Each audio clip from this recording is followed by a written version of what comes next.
Hello everyone, how you all doing?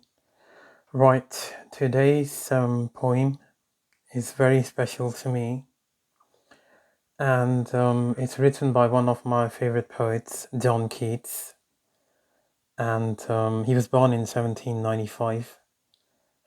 He was only 25 when he died, so I am really inspired by his poetry, and he's probably one of the best poets. Though he's not here today, but his words will always be there. So that's one of his poems. It's after school days. This is the first time after all these years I am reading it. So if I make any mistake, please do sort of forgive me and forget that.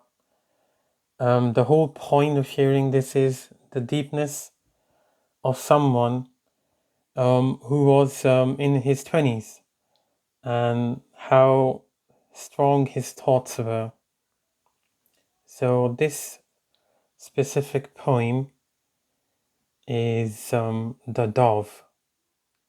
The poet says, I had a dove, and the sweet dove died. And then furthermore, the poet says, and I have thought it died of grieving. Oh, what could it grieve for? Its feet were tied with the silken thread of my own hands weaving. Sweet little red feet, why would you die? Why would you leave me, sweet bird? Why? You lived alone on the forest tree. Why, pretty thing, could you not live with me? I kissed you often and gave you white peas.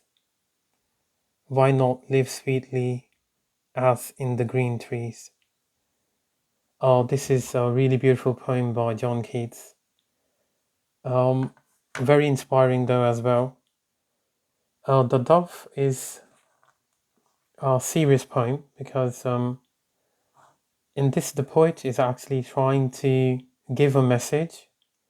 If you see the history of the poet, life history, it's I think he was inspired by someone, and then he lost that person while in the hurries and worries of life.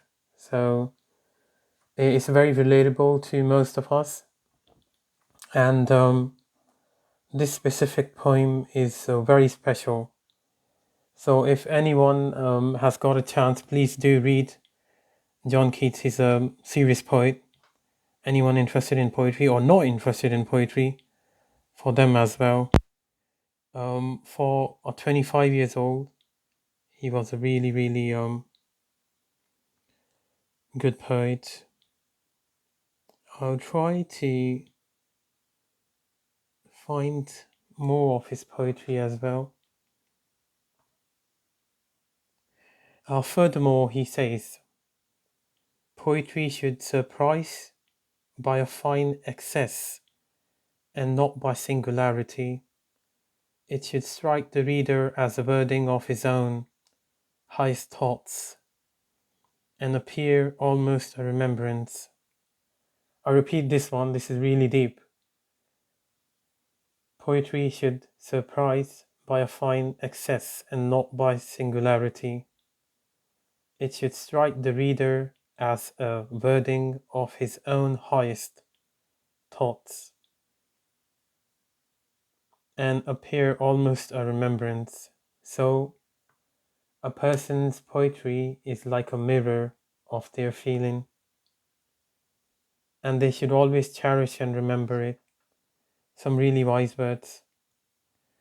I'll keep on sharing his quotes, his poetry, and if I get my hands on one of his books, I will share with you more poetry of his as well.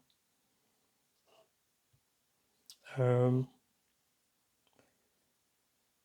Another one is, but I, being poor, have only my dreams. I lay them at your feet. Tread softly for you, tread on my dreams. And that's another one I would share is, but I, being poor, have only my dreams. I lay them at your feet. Tread softly for you, tread on my dreams.